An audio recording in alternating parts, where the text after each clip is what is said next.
कलिंगनगर अतिरिक्त आरक्षी अधीक्षक कार्यालय त्रिपाक्षिक बैठक पर इंफा खनि मुख्यद्वार आंदोलन हटिले श्रमिक। सुकिंदा ब्लॉक अंतर्गत कालियापाणी स्थित इंफा खनि मुख्यद्वार 20 दिन पर हटिला श्रमिक आंदोलन। सूचना मुताबक श्रमिक मानकर विभिन्न दाबी पूरण नहीं श्रमिक माने इंफा खनि मुख्यद्वार आंदोलन जारी रखिथिबा देखिବାକୁ मिलिथिला।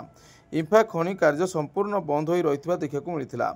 एहार स्थायी समाधान नहीं मंगलवार राति 1 घटिका समय कलिंगनगर अतिरिक्त आरक्षी अधीक्षक कार्यालय त्रिपाक्षिक बैठक में जिला प्रशासनिक अधिकारी इंफा खनि कर्तृपक्ष और आंदोलनकारी श्रमिक मानक मध्य त्रिपाक्षिक बैठक आलोचना पर इंफा खनि मुख्यद्वार मंगलवार विलंबित राति 2 घटिका समय श्रमिक मानकर आंदोलन हटिया पर बुधवार दिन इंफा खनि कार्य स्वाभाविक होइतिबा देखिବାକୁ मिलिछि।